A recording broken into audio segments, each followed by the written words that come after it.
This call is now. Okay, so we will start now.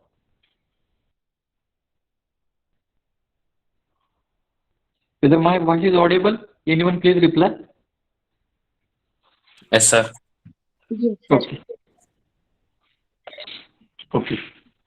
So, uh, yesterday we have started the problems based on the type number 3 related to the principle of superposition. So once again, in short, I will repeat the basic definition of principle of superposition or what exactly we have to do. Okay. So if any member, any body, or if any bar, if it is subjected to the number of loads, and that loads may be externally, that loads may be internally. So in such conditions, what we have to do? We have to split up all those forces and we have to give the separate effect to the each and every section. So this condition is called as a principle of superposition. Okay. So there is a basic difference between the bars of varying cross section and the principle of superposition. What is that difference? That is, in bars of varying cross section, the member or body, it is subjected to only single load which is applied externally, and the same external load we are considering for all the three sections for your further calculation. That means total load P is equal to P1 is equal to P2 is equal to P3, depends on number of sections. But in case of a principle of superposition, this condition will not be accepted because your member or bar, it is subjected to the number of forces. Out of that, some of the forces are applied externally, some forces are applied internally. So it is not possible to take only external force for your further calculation. It is not possible to take only internal force for your further calculation. So what we have to do? We have to split up all those forces from the given loading diagram and we have to give the separate effect to the each and every section. Separate effect in the sense, we have to calculate the separate load for section number 1, which is represented by P1, separate load for the section 2, which is represented by P2, and separate load for the section number 3, which is represented by the P3. So like that, we have to calculate P1, P2, P3 separately and their nature. Whether section 1 is under tension or compression, section 2 is under tension or compression, or section 3 is under tension or compression. That we have to identify, and according to that nature, we have to modify the formula. That is, total deformation is equal to, if the section 1 and 2 are under tension and section number 3 is in under compression, therefore the total deformation is equal to delta L1 plus delta L2 minus delta L3. Why minus delta L3 is there? Because section 3 is under the compression, and for the compression we have taken it as a negative. Okay, based on this, by whatever the process I have told, based on this, yesterday we have solved the two problems based on the principle of superposition. For one problem, the solution is given by me, that is how to solve the problem, which are the important steps, and the second problem also we have solved. In that, the one problem I have given to you for your solution. So you have solved that particular problem. You have represented the P1, P2, P3 value in the chat box, and accordingly, finally, we have calculated the total deformation. Okay. Now, like that only, again today we will solve the two variety of problems. So, just for your understanding, for each and every type, mostly the first problem I will give the detailed solution. For second problem also somewhat I will give the detailed solution. But whatever the third or fourth problem we are solving, in that we will solve that particular problem together.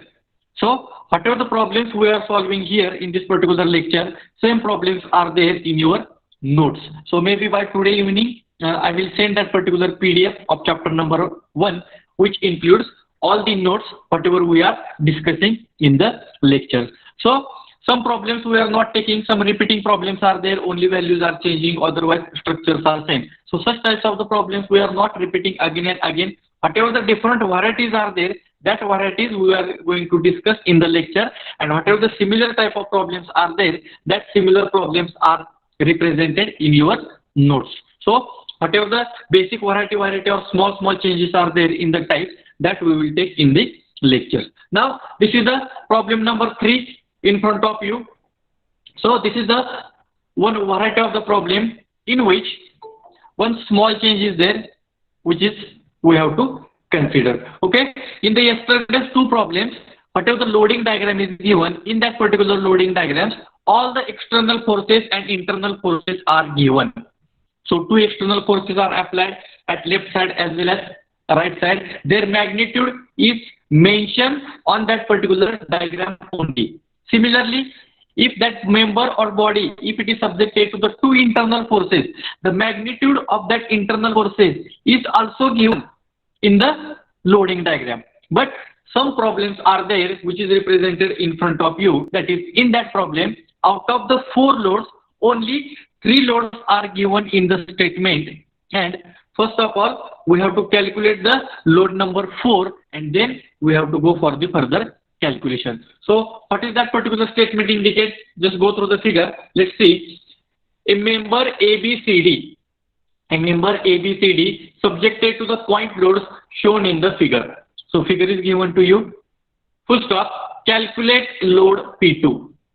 Calculate load P2 necessary for if P1 is equal to 10 kilonewton, value of P1 is given, P3 is equal to 40 kilonewton, and P4 is equal to 16 kilonewton, that is 16 kilonewton. Full stop. Take capital E is equal to, that is Young's modulus is equal to 2.05 into 10 raised to 5 Newton per mm square. Full stop. Also determine total elongation of the member. So in the yesterday's two problem, we have calculated only elongation. We have not calculated any type of load because all the 4 loads are mentioned in that particular figure. Only what we have done, we have resolved the forces. For section 1, we have calculated P2. Then for section 3, we have calculated P3. And for section 2, we have calculated the P2 value. But here, if you go through this particular figure, in that, they have not mentioned the magnitude. Only P1, P2, P3, P4, like that they have mentioned. So in the figure, if you see to the left side, they have mentioned P1. Okay. Then internal side, this is value of P2. Then at another internal load P3, and to the right side there is a value of P4. That means whatever the number of loads are mentioned, we can say that this problem is also comes under the category of principle of superposition because 2 external loads are there and 2 internal loads are there. But as per the statement given, out of that 2 external and 2 internal loads, only 3 magnitudes are mentioned, which are P1 is given, that is 10 kilonewton, P3 is also mentioned 40 kilonewton, and P4 is equal to 16 kilonewton, and we have to calculate the P2. That means without calculation of P2, the further calculation is not possible. So in such type of problems, what we have to do first of all, we have to calculate the value of P2, and then we have to go for the calculation of P1 for section 1, P2 for section 2, and P3 for the section number 3. So if such types of the numericals are asked, that is out of 4 magnitudes, 3 magnitudes are given and 1 magnitude is not given, then what we have to do? We have to go for the calculation of load first. Okay. Then if you go through this in that particular figure, at the top there are diameters are mentioned as per the given data. So for the section number 1, diameter is given. Let's see, phi is equal to 25 mm. Okay. For section 2, the phi means diameter is given 50 mm, and for section number 3, the diameter is given 30 mm. Okay. So these are the diameters from which we can calculate the cross sectional area. Then at the bottom side, the lengths are also given. So first length L1, it is equal to 1000 mm. Then L2, it is equal to 600 mm, and L3, it is equal to 800 mm. That means D1, D2, D3, L1, L2, L3, it is mentioned in the figure itself. So by using that particular given parameters, here I have calculated the area. So for first section, L1 is equal to 1000. Okay, then A1 is equal to pi by 4 D1 square. D1 is equal to 25 mm square. So cross sectional area is 490.97. Similarly, L2 is mentioned Then we have calculated the cross-sectional area A2, that is pi by 4 D2 square. D2 is equal to 50 square. So you will get the cross-sectional area 1.96 into 10 raised to 3 mm square. Then L3 is given 800 mm we have taken. Then A3 is equal to pi by 4 D3 square. So D3 value is given 30. So 30 square, you will get the cross-sectional area 706.85 Newton per mm square. Then Young's modulus, only one Young's modulus is given, means whatever the number of sections are there, all the 3 sections are made by the same material. Therefore, single Young's modulus 2.05 into 10 raised to 5 Newton per mm square. Then initially we have to calculate P2, then we have to calculate delta L. But P1 is equal to 10 kilonewton already given. P3 is equal to 40 kilonewton already given, and P4 is equal to 16 kilonewton already given. And by using this P1, P3, P4, initially we have to calculate the value of P2. So in such condition, how to solve or how to calculate the P2? Let's see. First, we have to make or we have to resolve the forces, that is summation of horizontal forces equal to 0. Because all the forces P1, P2, P3 and P4, all the forces are in horizontal direction. Before that, the forces which are moving to the left side, consider that forces as a negative, and the forces which are moving to the right side, consider these forces as a positive. Please take this particular note in your notebook. Whatever the number of forces, horizontal forces are applied on the bar, out of that, some forces are moving to the left side, so consider that forces as a negative. Some forces are moving to the right side, consider that forces as a positive. So here I have written summation of Fx, that means summation of all horizontal forces is equal to 0. So how many forces are there? Total 4. So the P1, if you think about the P1 from the original loading diagram, the P1 force is moving to the left side. So that P1 will be the negative. So what is the magnitude of P1? It is mentioned magnitude of P1 is equal to -10. Okay.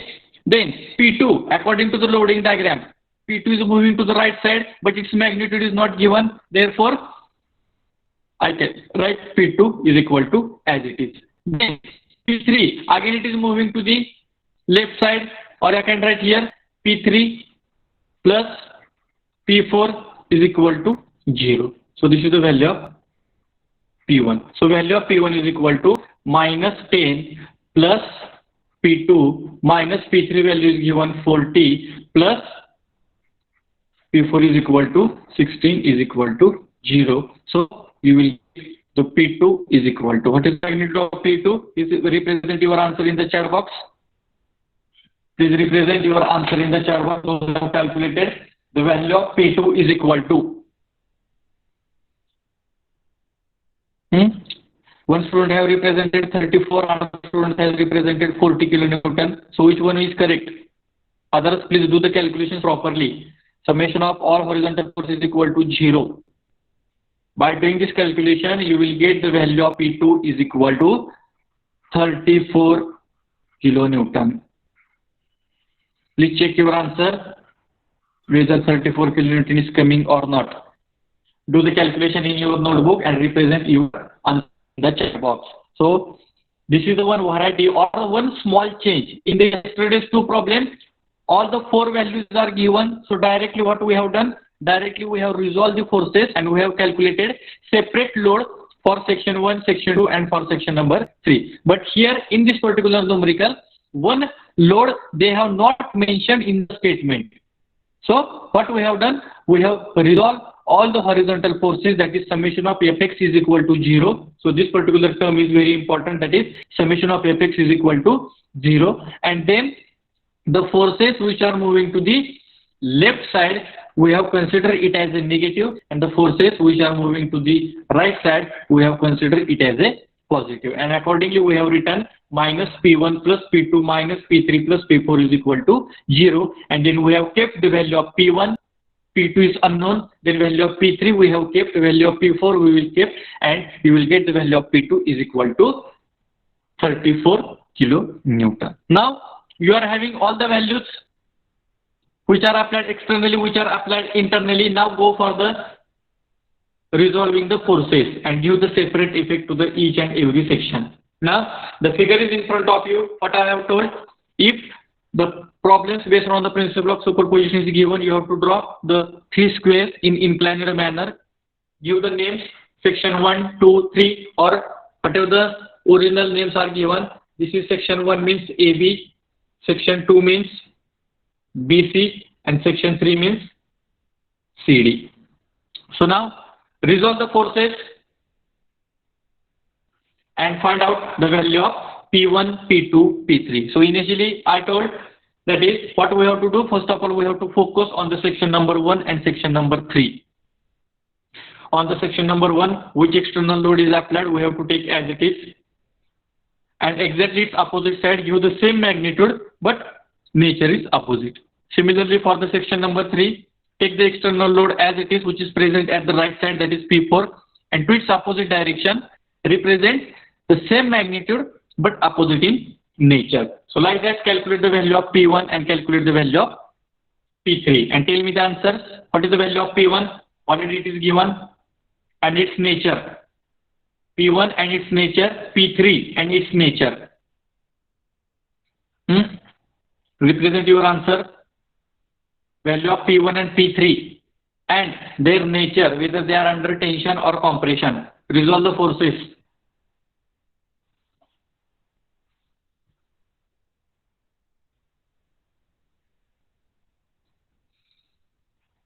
What is the value of P1?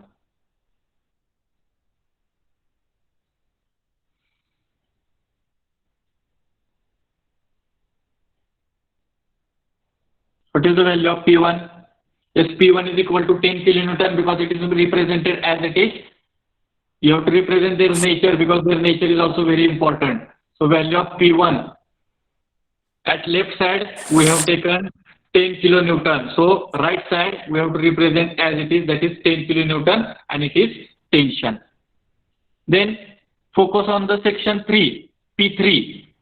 On the P3, how much external load is applied? 16 kilonewton, which is at the right side. So I have taken that 60 kilonewton as it is. Okay. Then exactly opposite side, I can take 16 kilonewton, and according to the nature, it is under the tension. Okay. Now focus on the section number 2. First of all, 24. We have to decide its nature. Now just tell me whether section 2 is under tension or compression. Compression.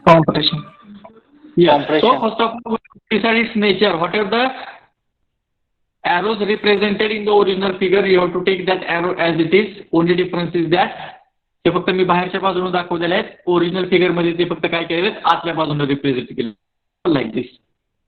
So meaning of both arrows are the same. Section 2 is under the compression. So nature we have calculated. Now we have to decide the loads.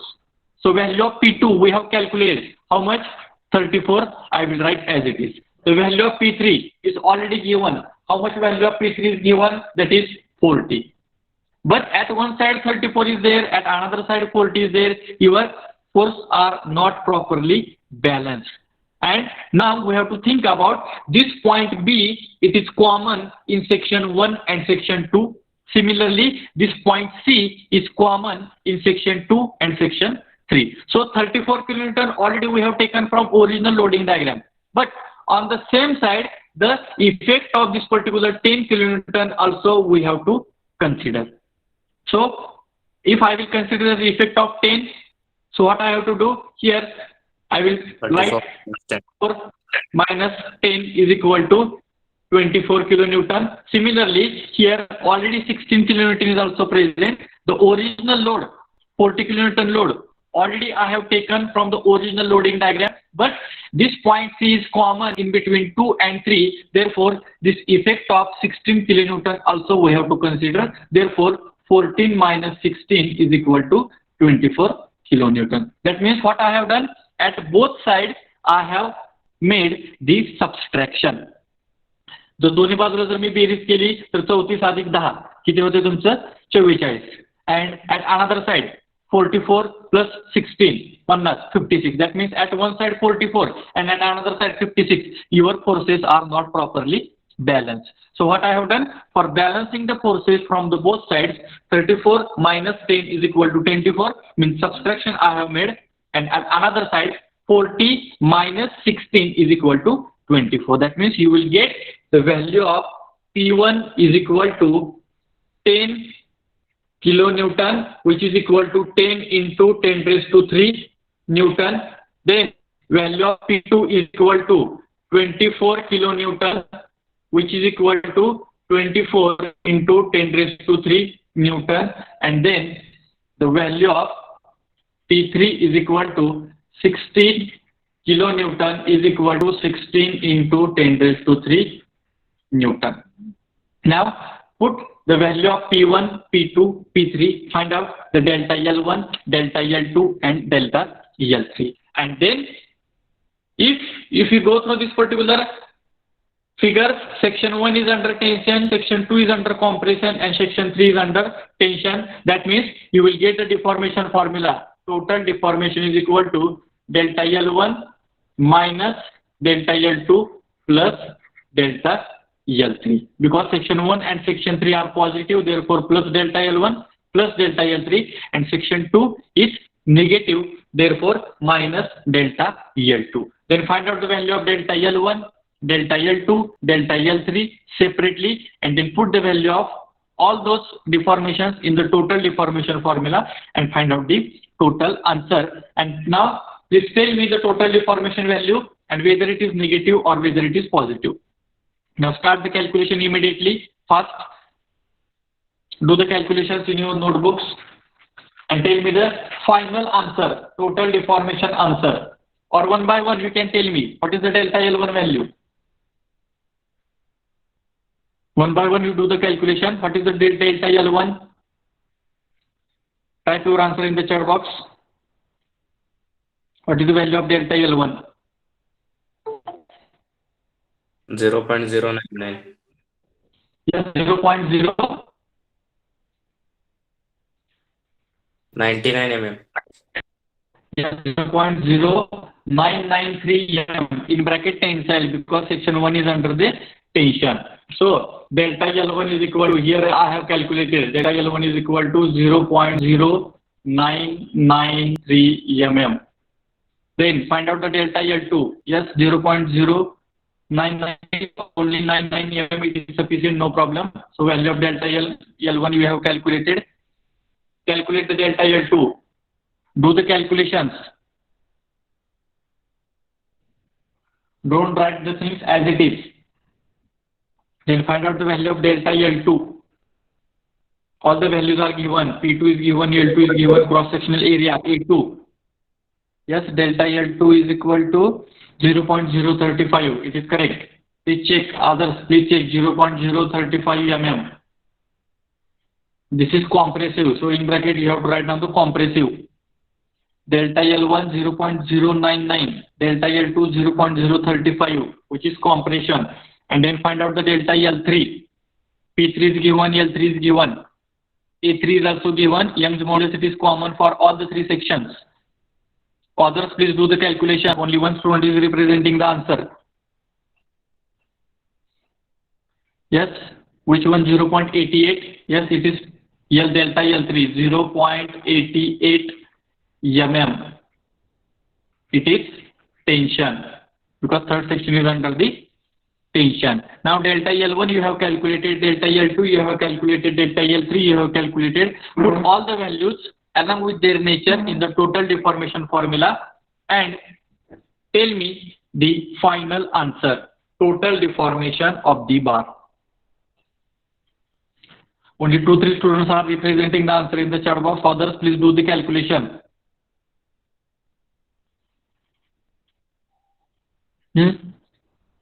What is the total deformation?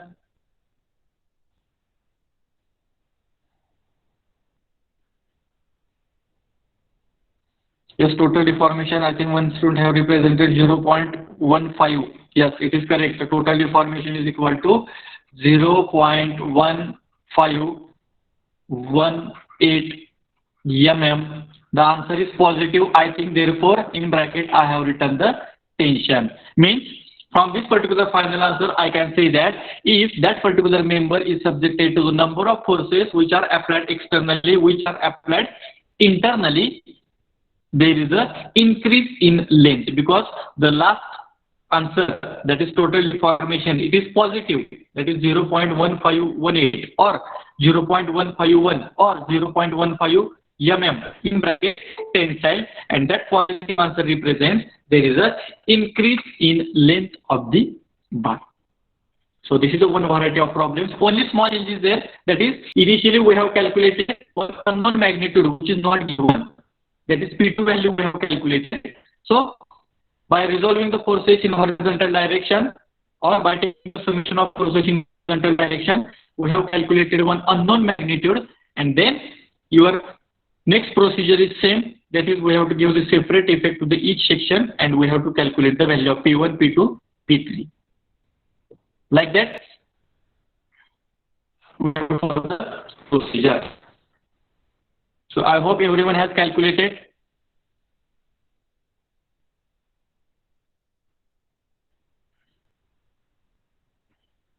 Okay, have you understood this particular problem? Those who have not understood, please ask. You have not understood, or you can chat in the message box what you have not understood.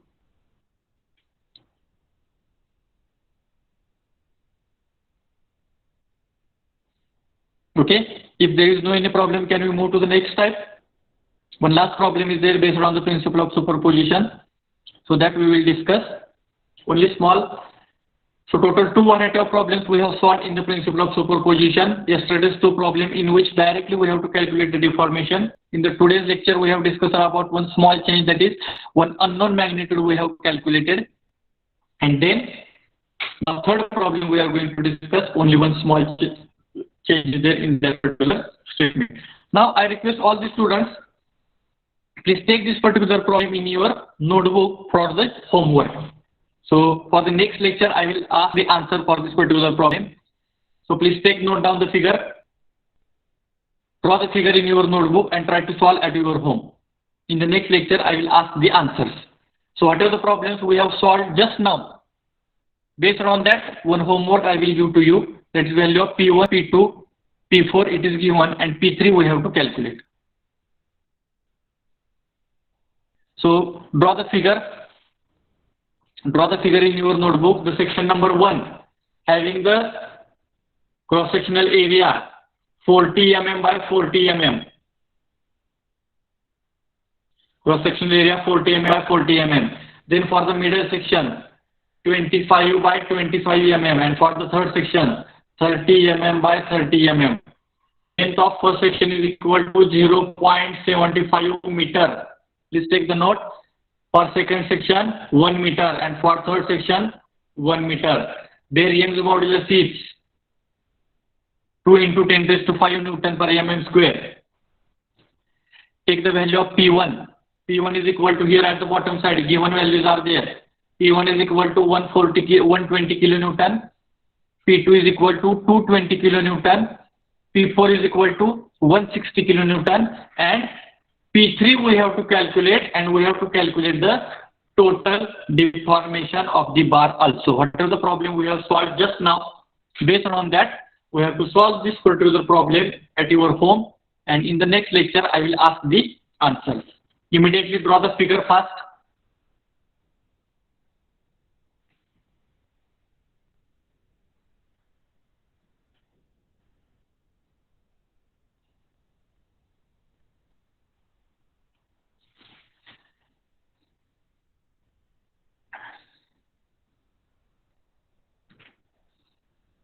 If you have taken this particular problem, can you move to the next? Draw the figure and write down the given data directly. In the figure itself, all the dimensions are mentioned. Their cross-sectional area, their length. Hello? Sir, तुमचा आवाज cut होतोय का? Okay, I will correct. Take this particular problem in your notebook.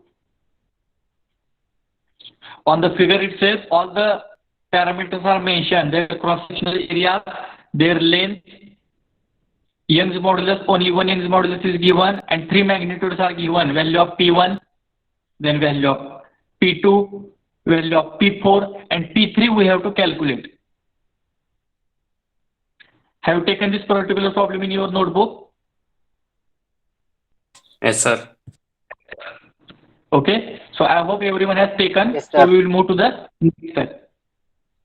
Try to solve the problem after finishing the lecture, and in the next lecture, tell me the answers. Tell me the value of P3 and tell me the value of total deformation. I am interested in only final answer, that is total deformation. If you will get the correct answer, then automatically your P3 answer is also correct. Okay. Now, this is the solution just for your understanding I have mentioned. Now, this is the fourth type problem which we have to solve now. That is, if you see this particular problem, there is one small change in which again the two sections are there. So first of all, I will read the statement carefully, and then we will see what is the basic difference between the previous 3 to 4 problems and this particular problem. Okay, what is the statement? The determine the total elongation of bar loaded shown in the figure. Figure is already given. Take E is equal to 200 gigapascal. So we have to convert that particular E in the Newton per mm square. Okay. What that particular statement mention, or what is the loading diagram? In this particular diagram, it consists of two sections. So this is the first section, and then this is the second section. That means only two sections are there. Okay. Out of that, at one side, your bar is totally free, on which this 200 kilonewton load is applied. If you go through this particular figure or loading diagram, at the left side of the figure, the 200 kilonewton external load is applied. And that section number 1 is having the diameter 100 mm, which is mentioned at the top, and its length is equal to 4 meters.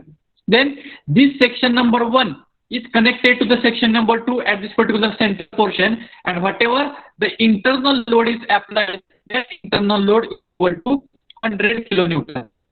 And the 100 kilonewton internal load is applied at the center point, but at the right side, this bar is totally fixed. At the right side, this bar is totally fixed. So whatever the 3 to 4 problems we have solved before this particular problem, in the left side is also totally free, as well as right side of that particular bar is also totally free. But here in this particular problem, one side, that means at the left side, the bar is totally free, which is subjected to the 200 kilonewton external load, but at the right side, this bar is totally fixed. So what we have to do? First of all, we have to calculate the load which is developed at the fixed side, and this particular load is represented by the capital P, because this fixed side means, because just my voice is breaking. Yes, sir. Hello. Yes, sir. हाँ sir तुमचं Just wait. I will leave the meeting and I will rejoin. Just wait.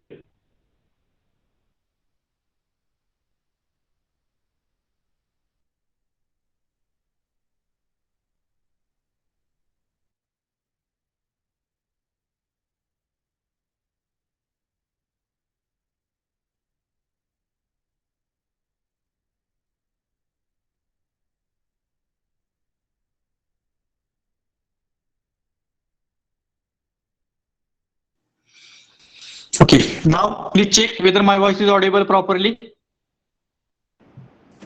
No sir आता पण break होत आहे. Okay. Yes, sir. Hello. Now it is audible. Yes, sir. Yes, sir. Yes, sir. Okay. So in between, due to some network issue, it is breaking. Okay. Okay. So this is the basic difference. That is, at one side, the rod is totally fixed. That is, at the right side, it is totally fixed. So we have to calculate the load developed at the fixed side also.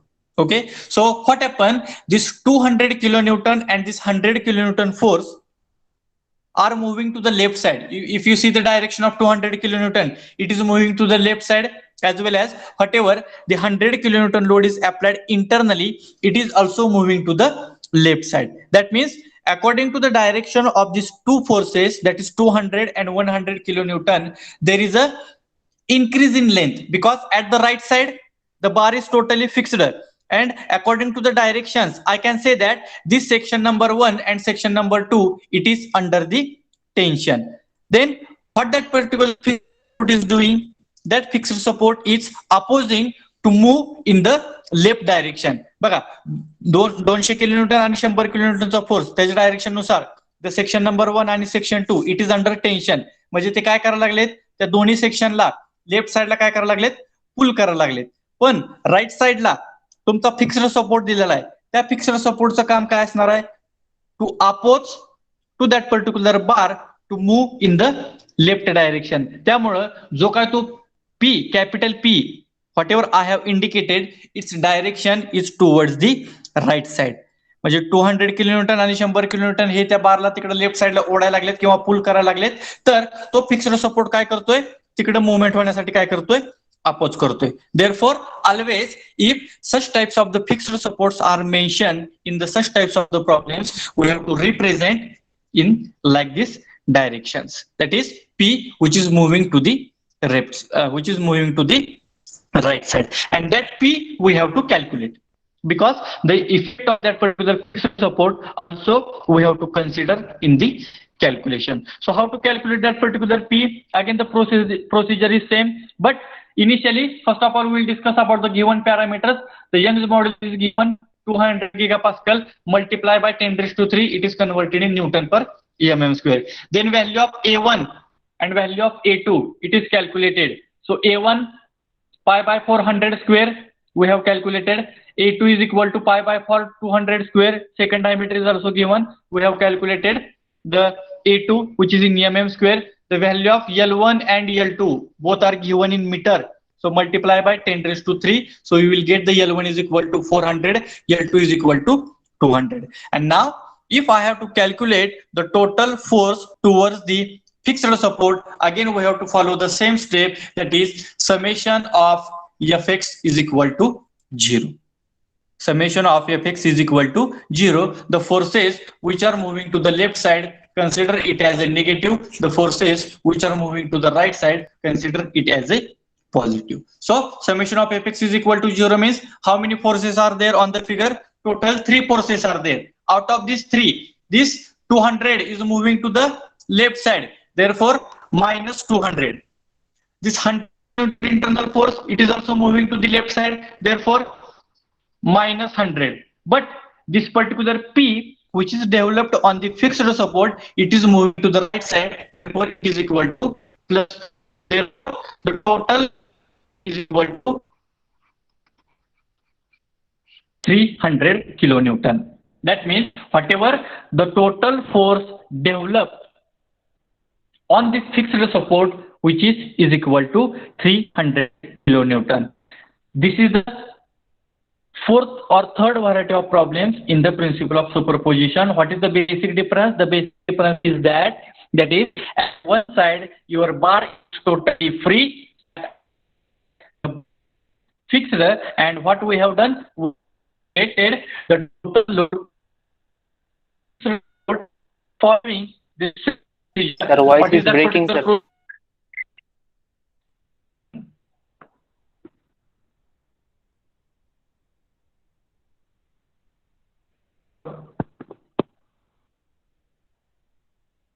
Hello?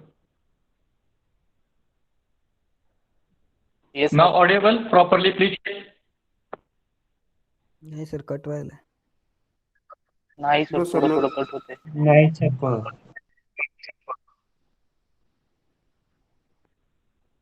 Hello, now check. Hello.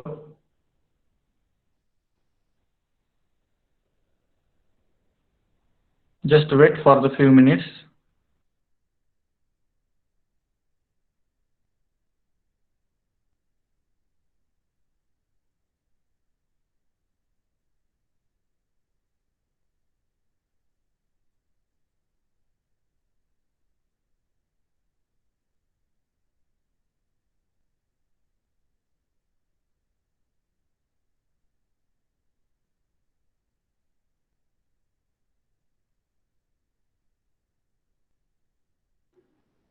Hello.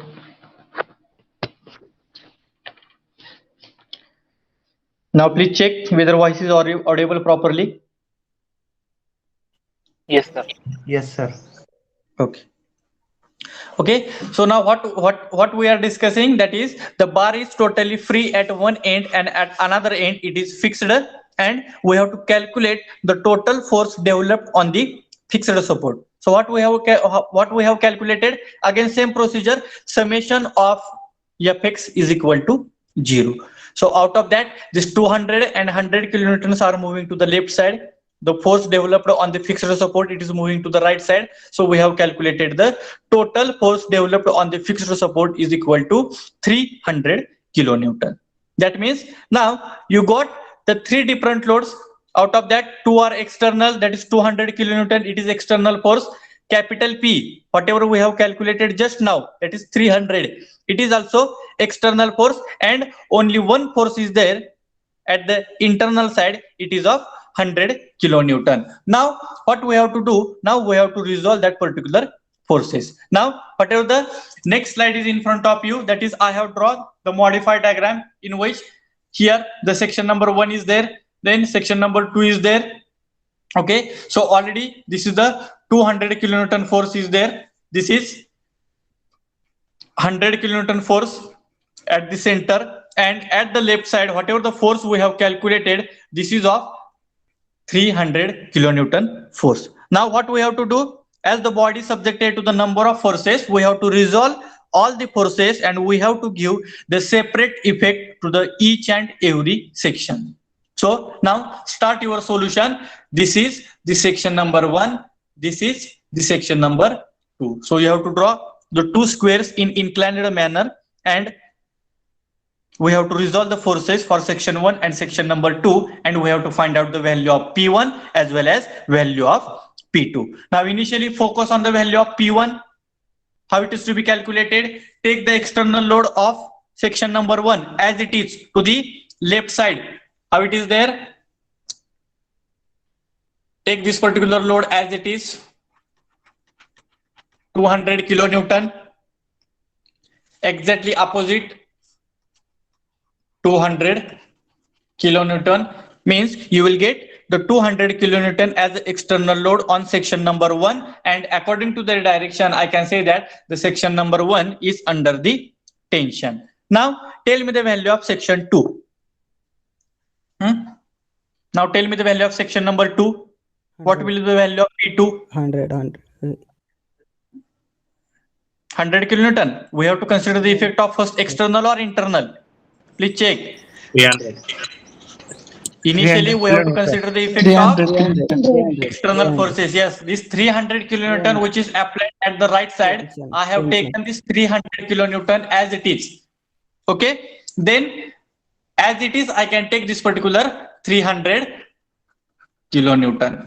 बघा म्हणजे हा right साइडचा 300 kilonewton पण आपली condition satisfy होते. That means at the both sides 300 kilonewton, 300 kilonewton. If I will consider the effect of this particular 100 kilonewton, for example, I have taken this 100 kilonewton as the original load, and this particular line, end of section 1 is the start of your section number 2. मग ह्या ह्याच्यावर 200 kilonewtonचा पण force आहे, तो 200 kilonewtonचा पण आपल्याला काय करावं लागणार आहे, इफेक्ट कन्सिडर करावं लागणार आहे.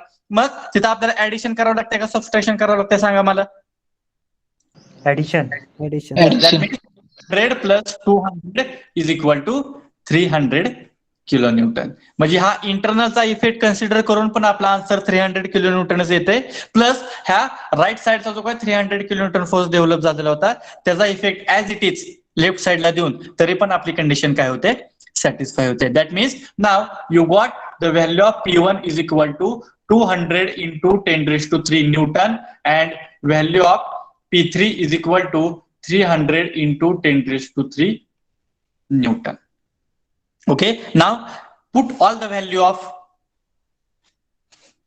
and according to this we can define the total deformation formula. Total deformation is equal to, as the both sections are under the tension, so you will get delta L1 plus delta L2.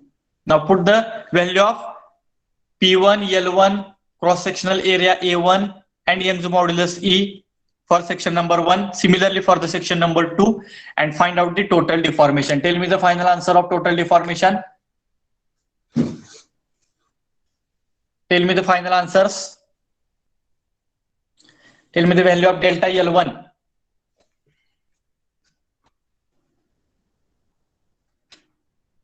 Do the calculations fast. Tell me the value of delta L1 and delta L2. And then, yes, delta L1. 0.050. 0.05. 0.05. Yes, sir.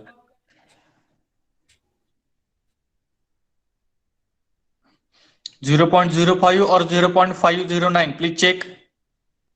Delta L1.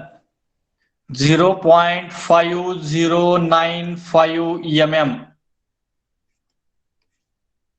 Others, please check whether 0.05 is there or 0.509 is there.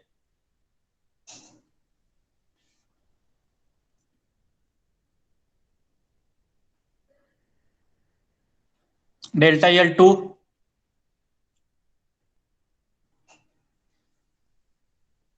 Others, please do the calculations.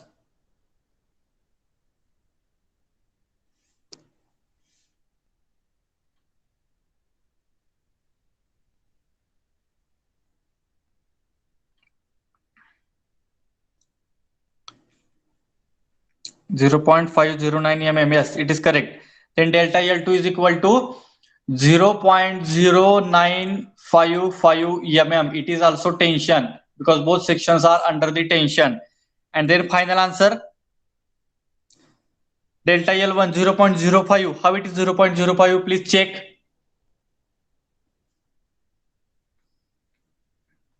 Some of you got the answer 0.0509. Please convert all the parameters in Newton per mm square or Newton. P1 200 into 10 raised to 3. Length L1 4000. Area 7.85 into 10 raised to 3 into 200 into 10 raised to 3 gigapascal. Yes, 0.509. This is the L1. Then delta L2 0.0955. Or sometimes you will get the answer 0.1 like this. And then total deformation is equal to, please check your answer. Total deformation किती येते?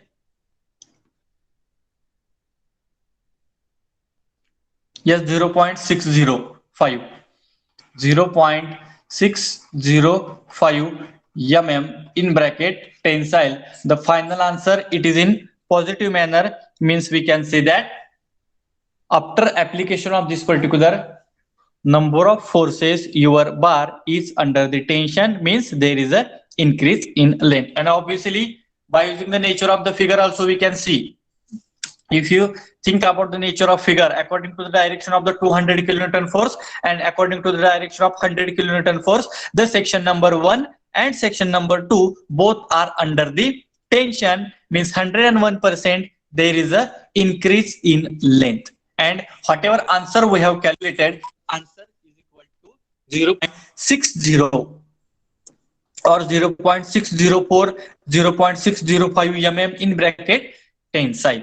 So this is one type of problem. So what is the difference? At one side the bar is fixed, at another side your bar is totally free. So initially we have calculated the load developed near to the fixed support by resolving the forces in horizontal direction, that is summation of Fx is equal to 0. And then our next procedure is same. We have calculated unknown parameters, we have resolved the forces and we have given the separate effect to the each and every section, and we have calculated P1, P2 and then delta L1, delta L2, and then we have kept in the total deformation formula. So this is the fourth problem we have discussed in the principle of superposition. So in this particular principle of superposition, only three types of varieties are there.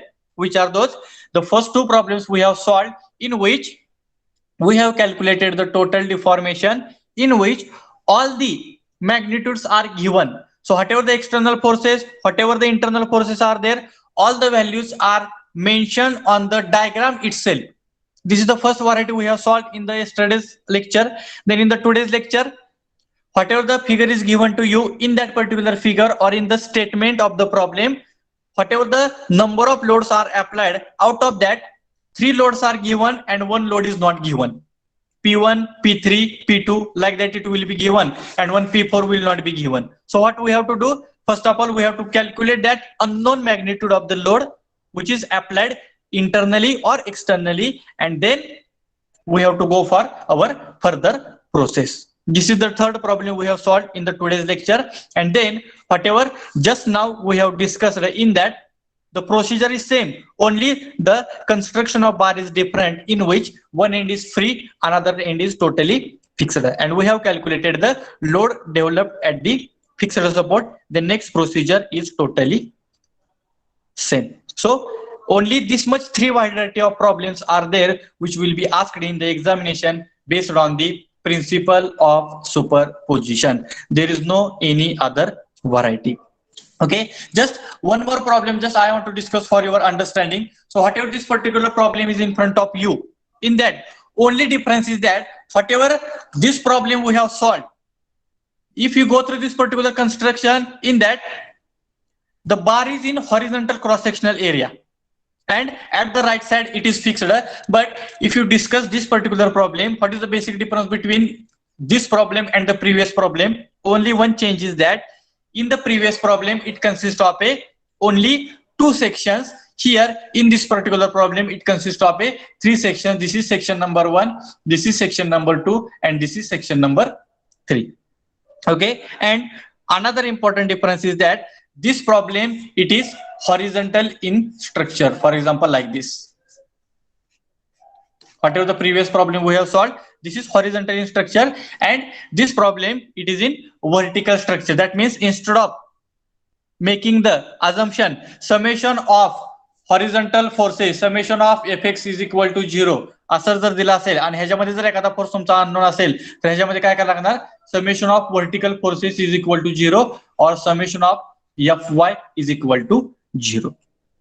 Like that only we have to make the changes, and otherwise next procedure will be same. Here you can see next procedure will be same. Now here according to this particular direction, now tell me whatever the figure is in front of you, section 1 will be under tension or compression? Please tell me. Tension. Tension. Okay. Section 2? Compression. Compression. Section 3? Tension. Tension. That means here you will get section 1 is under tension, section 2 is under compression, and section 3 is again tension. That is, this is tension, this is compression, this is tension. So what is this? What is the difference between this previous problem and this problem? पहिल्या problem मध्ये तुमची फोर्सेसची direction ही फक्त horizontal होती की ज्याच्यामुळे तुमचं horizontal deformation होते. But whatever the problem is in front of you just now, in that the direction of forces is in vertical direction, due to which I can say that there is a vertical deformation only. Getting the difference between the previous problem and this particular problem? So only small change. Previous problem horizontal structure was there, in this particular problem vertical structure is there, and in the previous section only 2 sections are there, section 1 and section 2. Here it consists of a section 1, section 2, as well as section number 3. So the solution of this particular problem I have represented in your notes, whatever I am providing. So I will not repeat this particular problem, just for your understanding or for your better understanding, or in order to find out the differences. So this problem I have represented in front of you. So have you got this particular problem, how to solve? Next procedure is totally same. Delta L1 calculation, delta L2, delta L3, and then we have to make the total deformation formula is equal to. So total deformation is equal to delta L is equal to delta L1 minus delta L2 plus delta L3. So this is the total deformation problem. Have you understood? Anybody is having any problem? Please ask me, sir. Yeah, I have not understood this particular problem. So can you repeat again? All of you have understood? Yes, sir. Yes, sir. Yes, sir. Hmm? Yes. Anybody? Anybody? You have not understood? The solution of this particular problem, it is there in your notes. But whatever the four varieties we have discussed, three varieties, the bar with all external and internal load, which is already given. Then second, the bar in which the three magnitudes are given, one magnitude is not given. And then third, the bar in which one end is fixed, another end is free. This is third variety. And this is the fourth variety in front of you, in which the bar which is in vertical direction. So the elongation is also taking place in the vertical directions. So this is about the problems based on the principle of superposition. Getting? Anybody? You have not understood? If there is no any problem, can you move to the next type?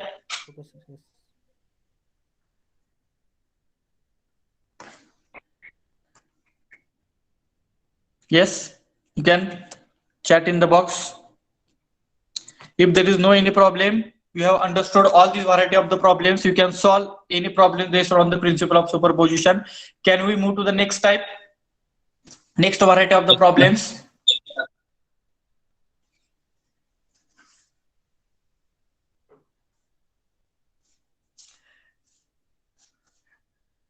Try to represent your opinion in the chat box so I can go further. Only few students are representing. So if everyone is writing, it will be better for my understanding that everyone has got it and we can move further. Yes, no problem, I think. So now we will move to the next type, that is take the type number 4, analysis of composite bars. So write down the new heading in your notebook, analysis of composite bars. Now we have to solve the numericals based on the composite bars. But before moving to the solutions, first of all, we have to understand that what is meant by the composite bars. And in this particular numericals, which parameters we have to calculate. Now in the type number 2 and in the type number 3, sometimes we have calculated the unknown loads, or maximum times we have calculated the deformation, the total elongation of bar, if bar is subjected to only one external load, or if bar is subjected to the some external as well as internal load. Now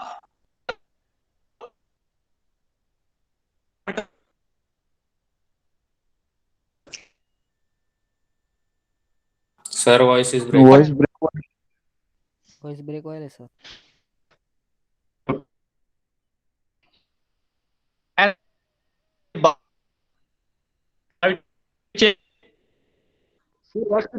Voice is breaking, sir. okay.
check.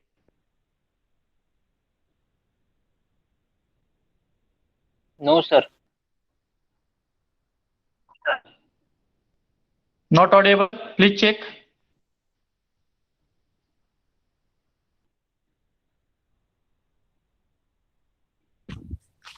No. Okay, sir.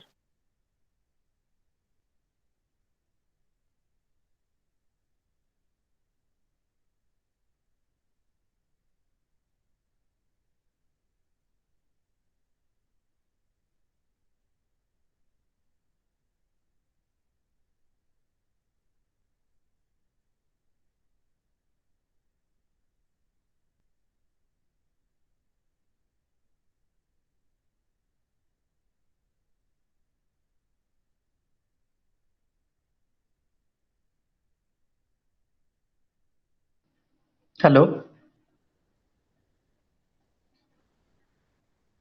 Okay, sir. Yeah. Whether audible? Okay. Yes. Yes, sir. Okay, Yes, sir. Yes.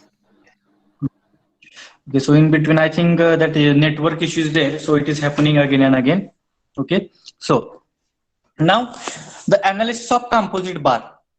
So what is meant by the composite bar? That we will discuss first, and then we will discuss how the problems based on these composite bars will be solved. So what is meant by the composite bars? Composite means addition of more than two materials. For example, if one material is given to you, for example, steel. So I can say that this is the steel material. If I am having the aluminum, I can say that this is the aluminum material. But more than two materials are combined together, and from their combination, if new material is manufactured, that new material is called as a composite bar. For example, if the steel and aluminum two rods are there, and if these two rods are combined together, then that combination is not called as only steel, or that combination is not called as a only aluminum, or it is also not called as a steel aluminum, or it is also not called as a aluminum steel, like that. So this particular combination of two materials, that is combination of steel and aluminum, is called as a composite bars. So in order to explain that particular concept, so one figure is in front of you. If the bars of two different materials are rigidly connected to each other. So if you go through this particular figure, in that particular figure, one rod is there, which is represented at the left side by the blue color. This is the steel rod. That steel rod is having the length, that is length of steel. This is the diameter of steel, like that. These are their important dimensions. Similarly, at the right side, one more material is there, which is called as a copper. Okay, this is the copper material which is present at the right side. At the left side, there is a steel material. That copper is also having the length of copper, diameter of copper, their Young's modulus. So why this particular structure is called as a composite bar? Because the bars of two different materials are rigidly connected to each other. So in this particular construction, this particular steel and this particular this particular copper, they are connected at the top side. They are rigidly connected. So at the top side, these both materials are fixed to this particular upper side. This particular upper hatching line represents the steel and copper rod are rigidly connected to each other, as well as at the bottom side also they are connected by one another rod.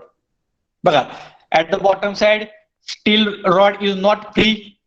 The copper rod, it is also not free. Both steel rod and the copper rod, both are also rigidly connected at the bottom side. Means here I can make the simple definition, that is, if the bars of two different materials are rigidly connected to each other and both rods are subjected to the only one external load P.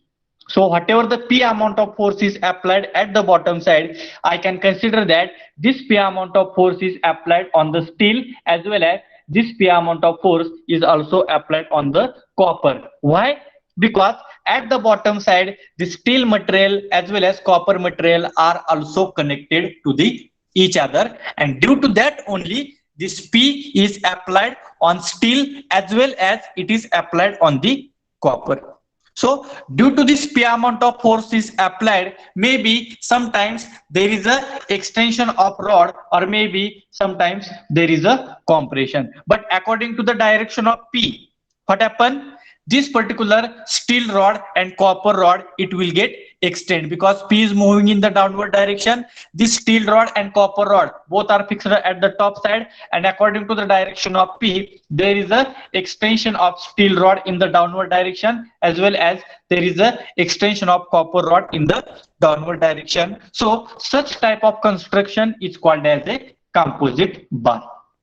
Getting? So if there is only steel material which is fixed at the top side, there is only steel material, and at the bottom side the P amount of force is applied. So this particular construction, it is not a composite bar because it consists of only one material.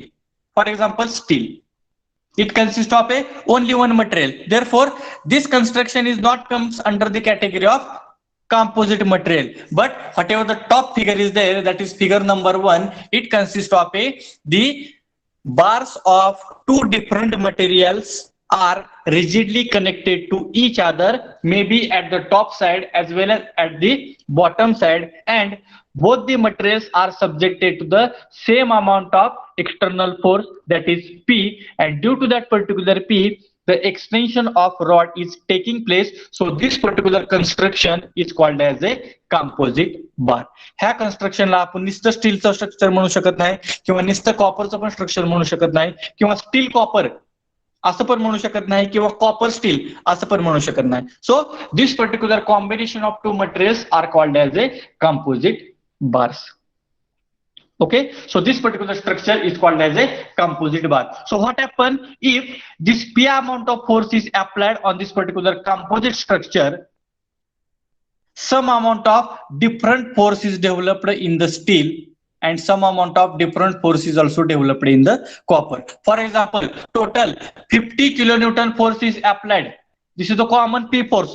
Out of that 50, maybe 30 kilonewton will be sustained by the steel and remaining 20 kilonewton will be sustained by the copper rod, and that two loads we have to calculate separately. म्हणजे त्या 50 kilonewton मधला किती force steel rod तुमचा sustain करतोय आणि राहिलेला किती force तुमचा कॉपर रॉड sustain करतोय. Means we have to calculate, that is here I have written, we have to calculate the total load on each material. That means we have to calculate the P of steel separately and P of copper separately. If load I am having, then second parameter also I have to calculate stresses on each material. जर तुम्हाला P of steel मिळाला असेल आणि त्या P of steel चा त्या steel मटेरियलचा जर तुम्हाला क्रॉस सेक्शनल एरिया माहित असेल, so here you can see diameter of steel is given, so I can use pi by 4 d of steel square. So I can calculate area of steel. If I am having the force applied on the steel, that is P of steel, and their cross sectional area, I can calculate the stress developed in the each material. That means I have to calculate the sigma of steel as well as I have to calculate the sigma of aluminum. But the third parameter I have to calculate, that is deformation. So what happens if this particular composite structure is subjected to the P amount of force? Due to that P amount of force, the deformation of steel is equal to deformation of copper, because here whatever this P amount of force is applied, it is commonly applied on the both materials and it is applied simultaneously. ज्यावेळेस स्टीलच्या मटेरियलवर force apply होते त्याच वेळेस कॉपरच्या मटेरियलवर पण काय होतोय, force apply होतोय. Therefore, if this P amount of force is applied on the both materials which is simultaneously applied, so I can say that the deformation or elongation of steel material is equal to deformation of copper material. So this is the condition number 2. And if I have to calculate the total load on each material, if I have to calculate stress on each material and if I have to calculate the deformation, I have to consider the two conditions. So what is the condition number one? Condition number one काय सांगते बघा, total load applied on the composite bar is equal to summation of load on each material. Total load applied on the composite bar काय सांगतोय आपला, capital P is equal to summation of load applied on each material. How many materials are there? Two. So P of steel plus P of copper.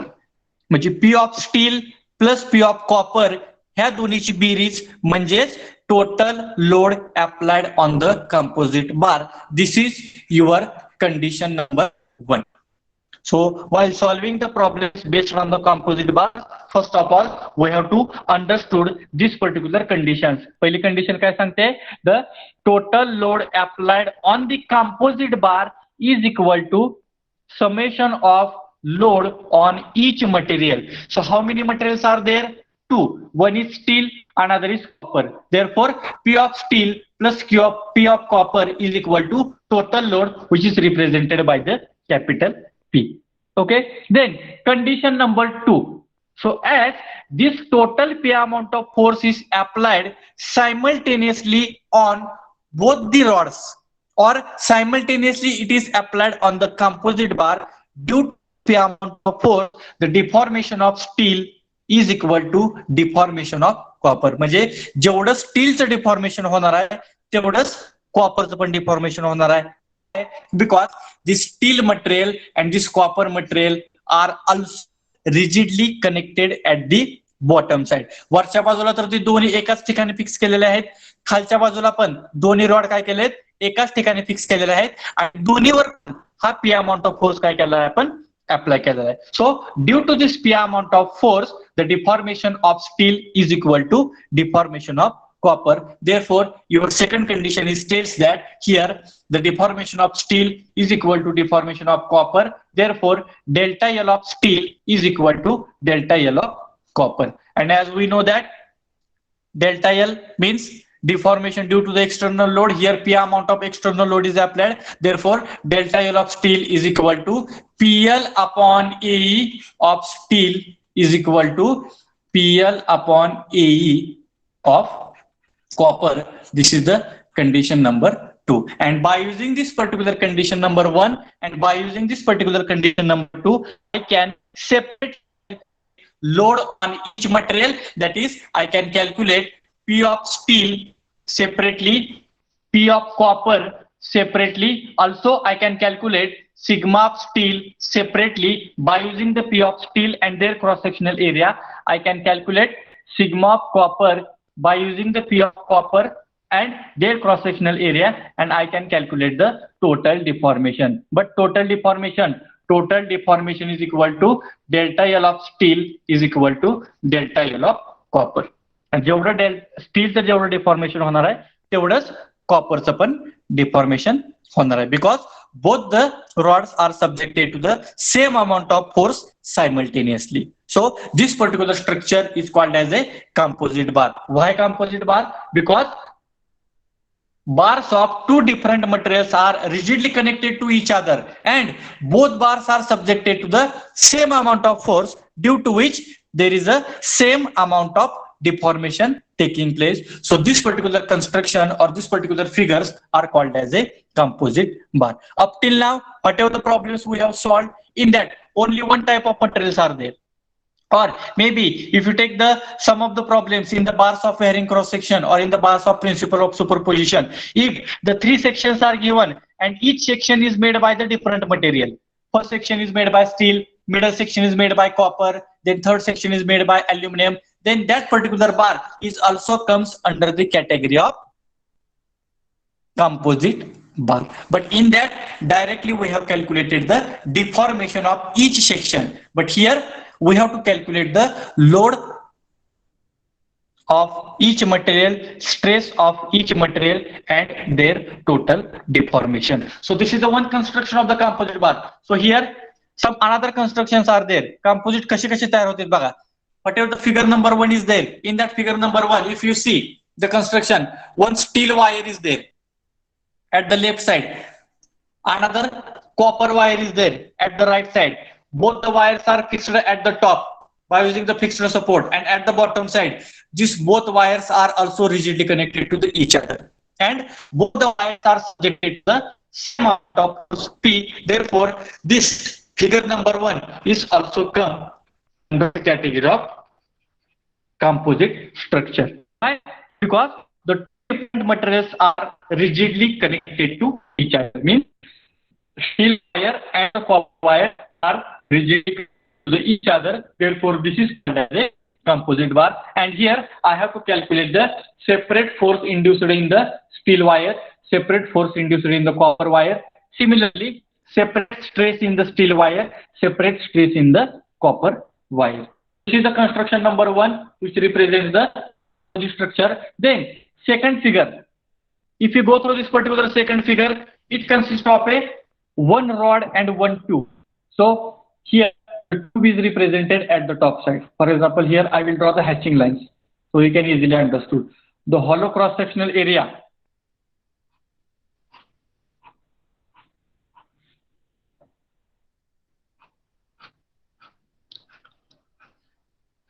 just wait. Okay, so whatever the second figure is there, in that particular figure, one hollow tube is there. So whatever the tube is represented by the blue color, the one hatching is present at the top side, other hatching is present at the hatching represents the your copper tube is in hollow in the cross section, and this is fixed from the both sides. At left side also it is fixed, as well as at the right side also it is fixed, and at the center there is a one rod is inserted. Which rod? Brass rod. The rod is always solid in cross section and tube is always hollow in the cross section. Therefore, hollow section is always represented by the hatching line at the top and the bottom, but whatever the rod is there, this rod is totally represented by the dark color. So in the figure number 2, whatever this brass rod is there, that brass rod is inserted in this particular copper tube, as here the copper or this particular hollow tube is made by the copper material, and this particular solid rod is made by the brass material. That means two different materials are combined together. That means one hollow tube and one brass rod, these two are combined. Therefore, this second structure is also called a composite structure. Sir voice break व्हायलाय सर. Sir voice break होते. हाँ sir. Okay, just wait. Yes, sir.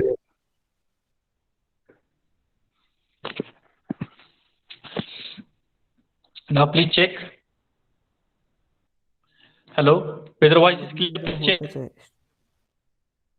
व्हायलाय व्हायलाय. Sir होते sir बरोबर. No sir.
Hello. Now please check यायला. whether audible. Yes, sir. Yes, sir. Yes, sir. Sir. Okay.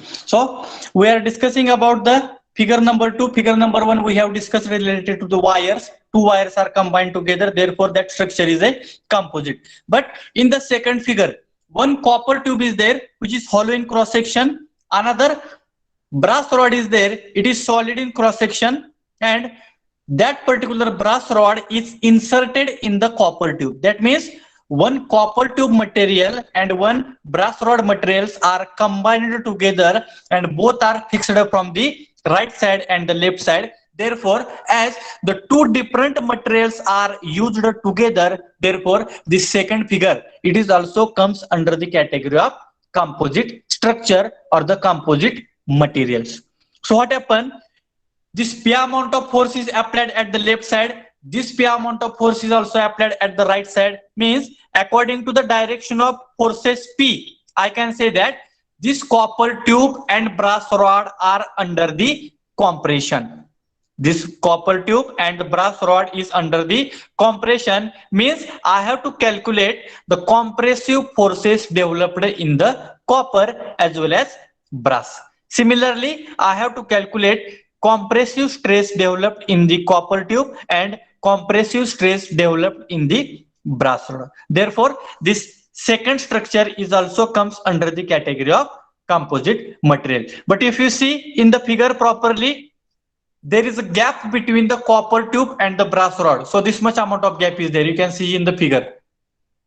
That means this copper tube and the brass rod, these are not closely fitted to each other. म्हणजे एकदम tight fit झालेले नाहीयेत. There is a gap between rod and tube. So this particular rod we can easily insert into the copper tube and you can easily remove. But in the figure number 3, if you go through the construction, again here at the top side, whatever the hatching line I am representing, that hatching line represents the tube.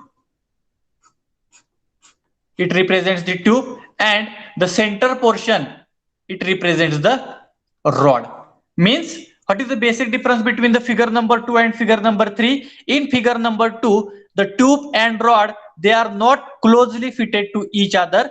But in case of a figure number 3, the rod and copper tube are closely fitted to the each other. Means I can say that the external diameter of rod is equal to internal diameter of copper tube. जेवढा ह्या रॉडचा external diameter आहे तेवढाच ह्या ट्यूबचा काय आहे तर internal diameter आहे. But in case of a figure 2, रॉडचा एक्सटर्नल डायमीटर वेगळा आहे आणि ह्या ट्यूबचा इंटरनल डायमीटर पण काय आहे वेगळा आहे. But in figure number 3, this copper tube and brass rod, these two materials are combined together and both are subjected to the P amount of external force which is applied as a tensile. So due to the tensile force, what happened? There is a extension of copper tube as well as there is a extension of brass rod. Means I can calculate the tensile forces developed in the tube and tensile force developed in the brass, and tensile stress developed in the tube and tensile stress developed in the brass. Means as per the condition number 1, that is total force applied on this particular composite structure is equal to summation of load carried by each material. So how many materials are there? 2, which are one copper tube is there and one brass rod is there. Therefore total force applied is equal to summation of load carried by each material, that is P of copper plus P of brass is equal to capital P. And due to this P amount of force, whatever the elongation of copper tube is taking place, same elongation will be taking place for the brass rod. In the number 2, whatever compression of tube is taking place, same amount of compression is taking place for the rod also. Therefore delta L of copper is equal to delta. This is the condition number 1. जो काय total force apply केलेला आहे तो total force is equal to राहिलेल्या दोन मटेरियलच्या फोर्सेसची बेरीज means total P is equal to P of copper plus P of brass. आणि दुसरी कंडिशन म्हणजे जो काय फोर्स आपण अप्लाय केलेला आहे तो टेन्साईल असू द्या किंवा कॉम्प्रेसिव्ह असू द्या, तो अप्लाय केलेला फोर्स दोन्ही मटेरियलवर सायमल्टेनियसली ऍक्ट होतोय. देअरफॉर दोन्हीचं डिफॉर्मेशन किंवा दोन्हीचं टेन्शन किंवा दोन्हीचं कॉम्प्रेशन पण काय होतंय, सेमच होतंय. Therefore delta L of copper is equal to delta L of brass. मग डेल्टा एलचा फॉर्म्युला तुम्हाला माहिती आहे, PL upon A of copper and PL upon of brass. And whatever this force is applied, capital P, if that force is tensile, if you see in the figure number 3, this force is tensile, for example, 50 kilonewton. So this P can take 50 kilonewton. But in figure number 3, whatever the force is applied, it is compressive in structure. And if it is given 60 kilonewton, then also in the condition number 1, we have to take this force as a 60 kilonewton. Don't take negative sign 60 kilonewton. If you take the negative sign for 60 kilonewton, then if you take the negative sign for the 60 kilonewton, your final answer will be wrong. आपण तिथं negative sign द्यायचं नाही. जर तुम्ही negative sign जर दिलं तर तुमचं फायनल उत्तर म्हणजे तुमच्या फोर्सच्या व्हॅल्यू आणि तुमच्या टेस्टच्या व्हॅल्यू काय होणार आहेत, 100% चुकणार आहेत. येस, ब्रेक होत आहे सर, व्हॉइस ब्रेक होत आहे.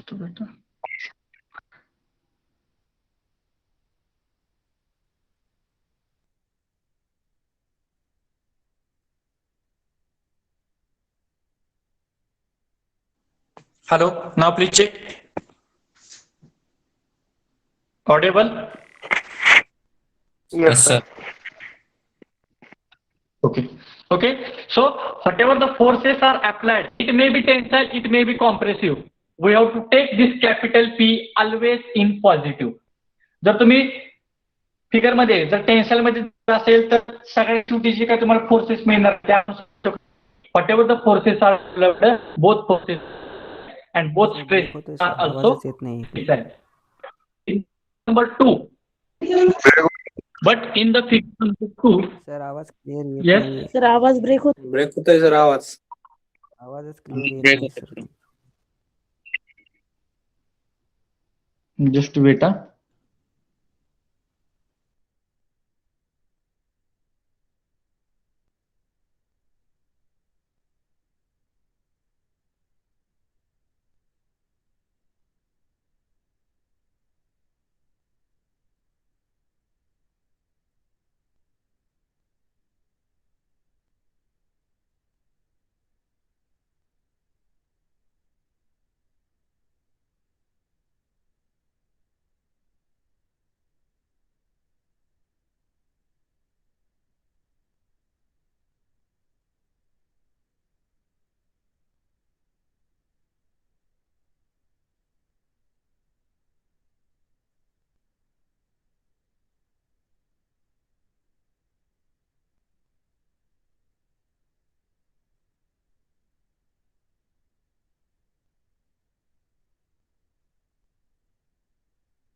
Now please check whether it's audible. नाही सर अडकाले. No, sir. Okay, audible no? अडकाले सर आवाज. नो. Hello. थोडा अडकाले. Hello. Yes, sir. Yes, sir. Okay. आता यायला sir.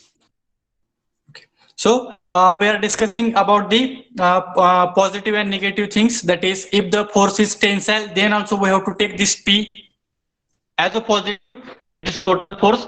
If that force is compressive, then also we have to take that particular capital P as a positive. But at the end, if the compressive load is applied, we can say that the forces developed are the compressive and stresses developed are also compressive. If body is subjected to the tensile loading, at the end we can say that whatever the force is developed, that force is the tensile load and that force is the compressive load. So this is about the some of the structures we have discussed. That is, first structure is the wire, second structure is related to the copper tube, hollow tube, third structure is related to the again copper tube and hollow tube. But if you think in all the three structures, whatever the length of the copper tube is there, whatever the length of brass rod is there, both are same. In the figure number 1, length of steel wire is equal to length of copper wire. You can see in the figure. Similarly, in the figure number 2, the length of copper tube is equal to length of brass rod. Then in figure number 3, again length of copper tube is equal to length of brass rod. All the three sections are having the same length. But now whatever the remaining two structures we are discussing, that is figure number 4. If you go through the figure number 4, in which it consists of a total 3 rods. The first rod is made by the steel, which is fixed at the bottom side. Central rod is made by the copper, and the third rod is again made by the steel. Both the rods are fixed at the bottom side, and from the top side the P amount of force is applied. So just tell me, due to that P amount of force, whether all the 3 rods are under tension or compression.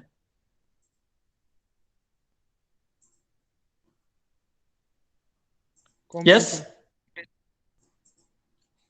The steel rod is fixed at the bottom side, central rod is fixed at the bottom side, the third steel rod is also fixed at the bottom side, and the P amount of force is applied from the top side. So due to that P amount of force, if it is applied in the downward direction, all the 3 rods are under tension or compression? Compression. All are under compression. Okay.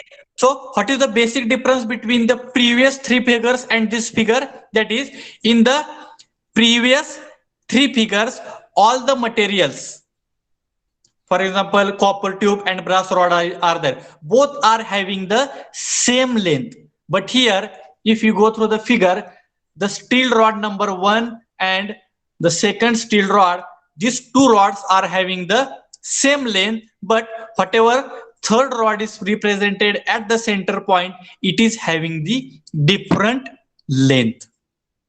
And in addition to that, in this particular previous figure, only 2 materials are mentioned. Either steel wire, एकच steel wire आहे, एकच copper wire आहे. Again, only 1 copper tube is there, only 1 brass rod is there. In the third figure, again, only 1 copper tube is there, only 1 brass rod is there. Therefore, we have taken the formula total force is equal to P of copper plus P of brass. But here, if you go through the figure number 4, total 3 rods are there in your construction. Out of that, 2 are the steel rod and 1 is the copper rod. So according to the number of loads used in this particular composite structure, आता ह्या structure ला पण आपण composite म्हणतो. Why? Because this steel rod number 1, steel rod number 2 and copper rod number 3, these 3 rods are rigidly connected to each other. म्हणजे खालच्या बाजूने आपण सगळे रॉड आपण काय केलेले आहेत, फिक्स केलेले आहेत. And at the top side this P amount of common force is applied simultaneously on the 3 rods. जो काय P amount of force apply केलेला आहे तो सायमल्टेनियसली तिन्ही पण रॉडवर आपण काय केलेला आहे, ऍक्ट केलेला आहे. त्यामुळं त्या रॉडचं जे काय डिफॉर्मेशन होणार आहे ते डिफॉर्मेशन सेम असणार आहे का वेगळं असणार आहे मला सांगा.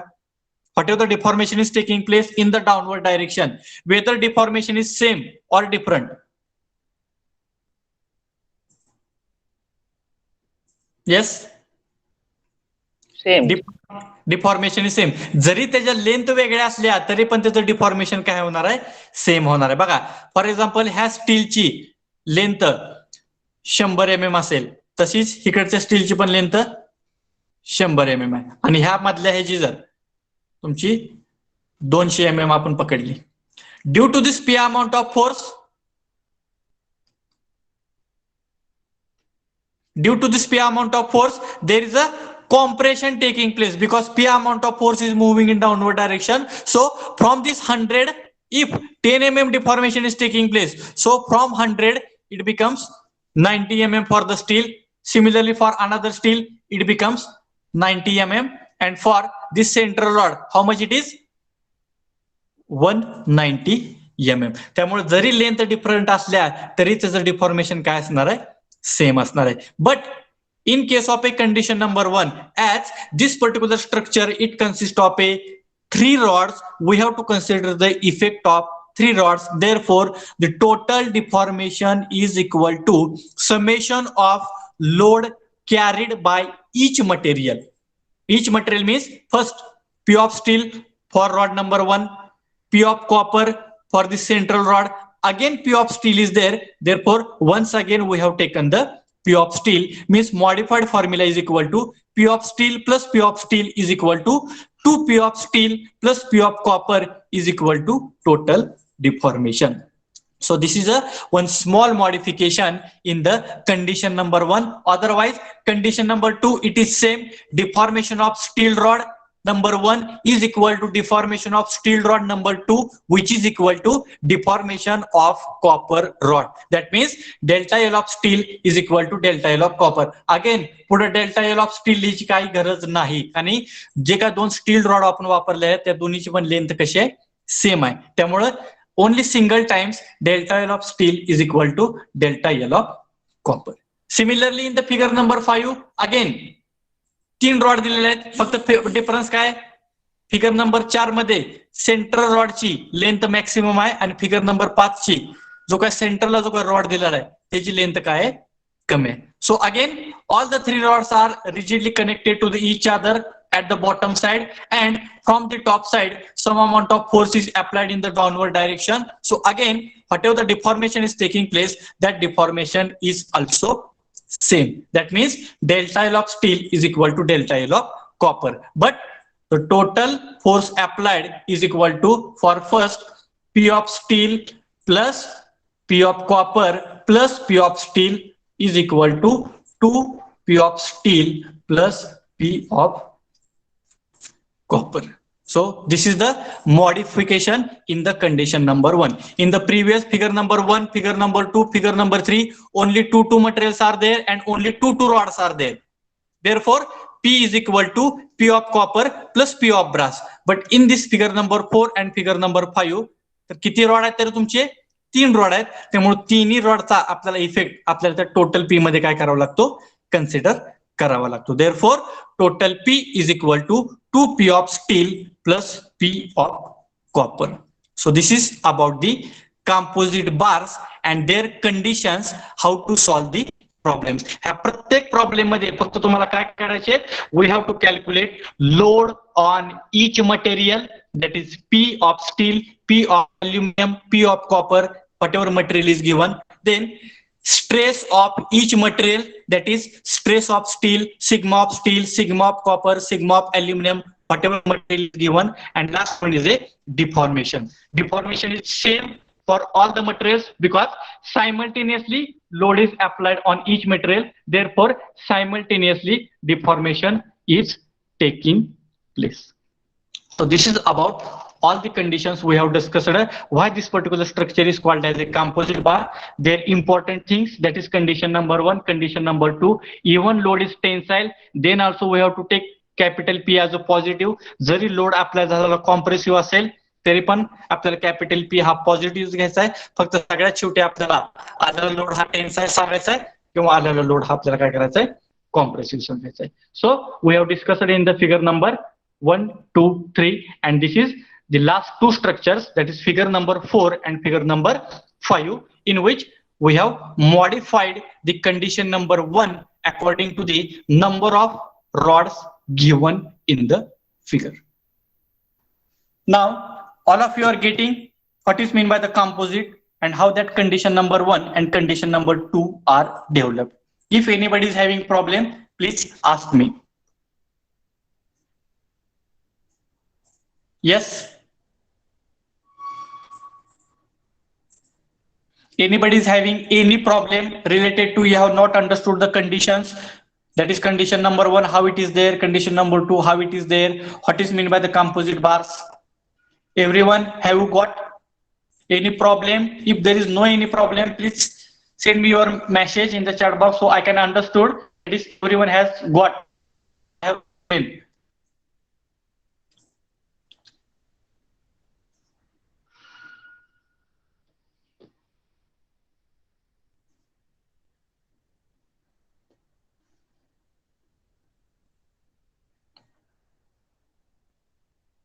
Okay, so I hope everyone has understood whatever the conditions I have told, why the structure is called as a composite structure, and how their condition number 1 is developed or obtained, and how condition 2 is obtained, and whatever the structure I have explained just now, figure number 1, figure number 2, figure number 3, figure number 4, and figure number 5. Based on these 5 structures only, the problem will be asked in the examination. ह्याच्यापेक्षा वेगळं structure तुम्हाला विचारणार नाहीत. फक्त इकडच्या ह्याच्यामध्ये तुम्हाला थोडेफार फरक करतील. एकतर तुम्हाला क्लोजली फिटेड देतील किंवा त्याच्यामध्ये थोडाफार काहीतरी गॅप देतील. और sometimes the question will be asked based on the wires, म्हणजे रॉड देण्याच्या ऐवजी तुम्हाला वायर देतात. Like that only difference we have to make.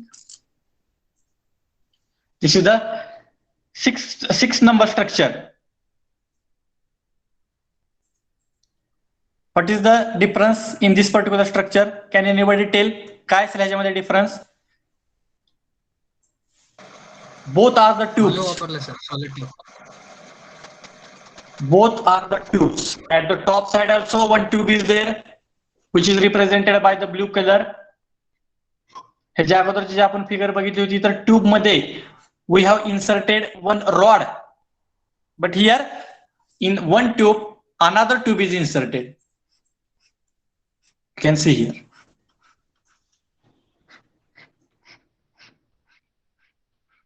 Hatching line is present for both the structures. So this top represent one copper tube and this internal it represents another brass tube. म्हणजे एक tube आणि एक rod वापरण्याच्या ऐवजी त्यांनी काय केलेलं आहे, this brass tube is inserted in this particular copper tube, and whatever the external diameter of this particular brass tube is there, same diameter is there for this particular copper tube as its internal diameter. जो काय brass ट्यूबचा external diameter आहे तोच diameter म्हणजे ह्या copper ट्यूबचा कुठला diameter आहे तर internal diameter आहे. So again only two materials are there, therefore total force is equal to P of copper plus P of brass. Otherwise deformation is same.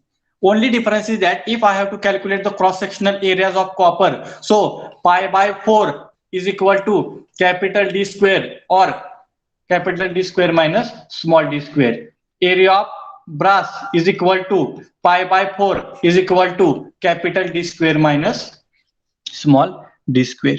So we have to find out their cross sectional areas properly. तुम्ही जर cross sectional area जर काढायला चुकला तर 100% तुमचं पुढचं calculation चुकणार आहे. तुम्ही जर एकच डायमीटर घेऊन काढलं, जर तुम्हाला स्ट्रक्चर हॉलो दिलेला असेल आणि तुम्ही एकच डायमीटर घेऊन जर काढलं तर तुमचं उत्तर 100% चुकणार आहे. So first of all identify that weather whatever the sections are given, whether that sections are solid in cross section or whether it is hollow in cross section. If it is solid, we can use simple formula pi by 4 d square, only single diameter. If it is hollow, so I can use the formula pi by 4 capital D square or external diameter square minus internal diameter square. So like that, this is also figure number 6, which is also come under the category of composite because copper tube and brass tube both are combined together. And this brass tube is inserted into the copper tube and both are subjected to the tensile load at the left side and the right. Okay, so this is also figure number 6, just for your understanding how the tubes are inserted into the tubes. These are the total 6 structures. Based on these 6 structures only, the problem will be asked in the examination. Based on these particular structures only, the problem will be asked in the examinations. Okay. I hope you have understood. Can we take one problem based on this? Still 5 to 10 minutes are there. Can you take one problem?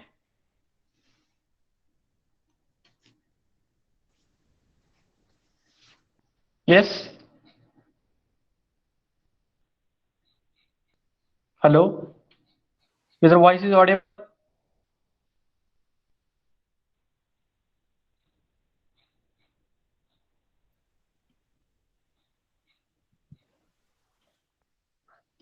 Hello.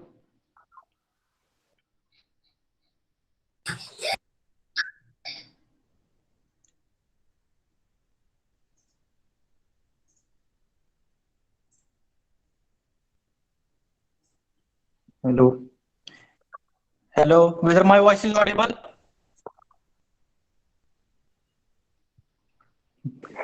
Yes, sir. Who is saying that bus म्हणून कसं चालू रे बाळा? Still 5 to 10 minutes are there. Okay, no problem. Still 5 minutes are remaining. Just we'll check.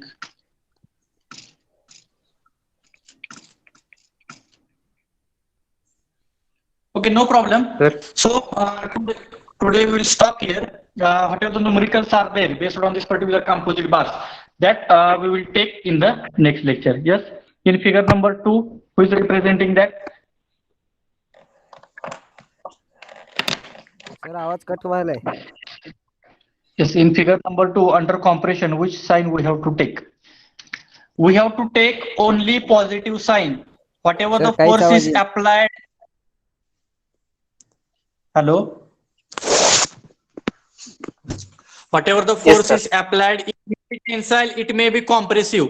We have to take capital P as a positive.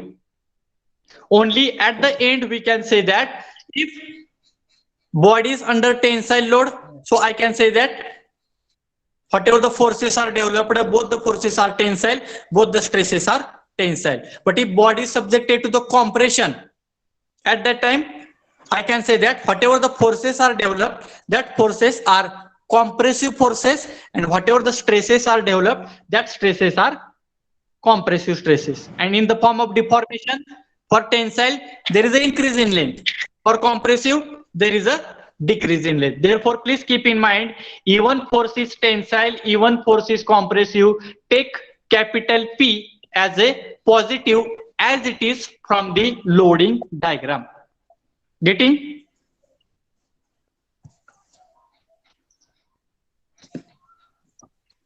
Just getting? Hello, sir. Yes. Hello Hi. Sir, 4 number figure मध्ये length आणि area different. Yes, length is hello. Yes, cross sir, yes. sectional area is also different. बरोबर, length हा, तर दोन्ही मग- steel रॉडच्या length same दिलेल्या आहे, त्याची length वेगळी दिलेली आहे. आणि क्रॉस हा, सेक्शनल मग एरिया condition त्याचे तो डायमीटर वेगवेगळे. कंडिशन हा डिफरंट आहेत, मग एरिया कसं हा. डिफरंट, कंडिशन 2 कसे अप्लाय होईल? we are thinking about the total deformation. Forget about the cross sectional area. We are thinking about the delta L. Deformation same राहणार आहे ना. क्रॉस सेक्शनल एरिया वेगळा असल्यामुळे डिफॉर्मेशनवर त्याचा काय इफेक्ट होतोय. तो पी जो काय आपण अप्लाय केलेला आहे तो पी कॉमनली स्टीलवर पण ऍक्ट होतोय, कॉपरवर पण ऍक्ट होतोय आणि दुसऱ्या स्टील रॉडवर पण ऍक्ट होतोय. त्यामुळे सायमल्टेनियसली तिन्ही रॉडचं कॉम्प्रेशन सेमच होणार आहे. Therefore we are keeping their deformation same.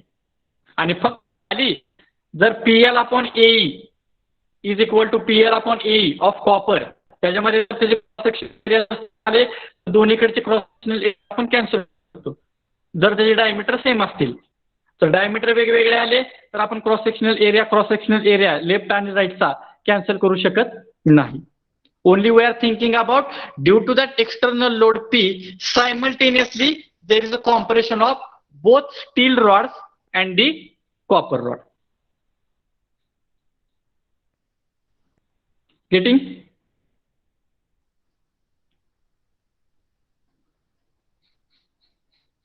So don't think about the cross sectional area. Only you just think about their deformation due to the external load. जर का external load apply झालेला असेल त्या लोडमुळे त्याचं simultaneously deformation होतंय का, जर होत असेल तर immediately you have to satisfy the condition to deformation of first rod is equal to deformation of second rod. त्यामुळे don't think about their diameter जरी वेगळा असला आणि त्याचा क्रॉस सेक्शनल एरिया जरी वेगळा असला तर त्याचा अर्थ असा नाही की दोन्हीचं डिफॉर्मेशन वेगळं वेगळं होते. So don't think about that, only you think about the deformation due to the external load. Okay, so I hope you have understood. So we will stop here. So I request all the students, please type your roll number in the chat box for your attendance. Those who are not typing their roll numbers, their absentee will be considered. So please, it's your responsibility to type your roll number in the chat box. Only roll number is sufficient, not required to type your name.